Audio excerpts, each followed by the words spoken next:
ایک کتاب پڑھیے، آپ بھی پڑھیں گے اگر دور جدید کے حوالے سے اگر آپ تحقیق کرنے میں آتے ہیں نا، تحقیق کے مناظر، اگر آپ کسی چیز پہ سرچ کرنا چاہتے ہیں تو وہ کتاب آپ پڑھیے گا تحقیق کے بارے میں نے پڑھی کہ پھر میں نے تحقیق کی کہ اس دنیا میں اندر جو ہے نا 3 طرح کے لوگ پائے جاتے ہیں۔ کتنی طرح کے؟ 3 طرح کے۔ پہلا لوگ کیا ہے؟ صبح اٹھتے ہوئے پہلے یہ سوچتا ہے کہ یار آج پیسہ کیسے کمایا جائے۔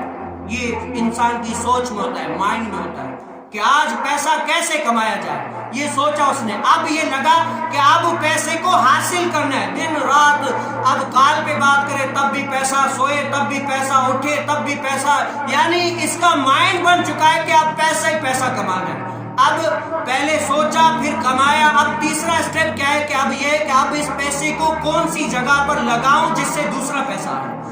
یعنی اس کا مائنڈ یہ 3 طرح کا ہے۔ آپ دنیا میں جہاں کہیں بھی دیکھیں گے نا، لوگوں کا مائنڈ یہ ہے کہ پیسہ سوچنا ہے، پیسہ کمانا ہے، اب پیسہ لگانا ہے جس سے پیسہ نکلے۔ اب اس کے مقابل میں دیکھیں، کسی نے یہ سوچا کہ یار آج رب کو یاد کیسے کیا جائے، آج رب کو منایا کیسے جائے۔ اب اگر منایا جائے تو آپ بتاؤ نیکیاں کی کیسی جائیں۔ اب اگر خود نیکی گار ہے، تیسرا یہ کہ آپ بتاؤ میں تھوڑا کچھ نمازی ہوں، پڑھتا ہوں، تو دوسروں کو کیسے نیکی کی طرف لایا جائے، کوئی بھی نہیں سوچتا۔ ہمارا یہ مائنڈ بن گیا۔ لیکن جب اللہ والوں کی جو ہے نا باتیں ہم سنتے تو ہمیں پتہ چلتا ہے کہ اللہ والے کس طرح عبادت، ریاضت اپنے رب تعالیٰ کو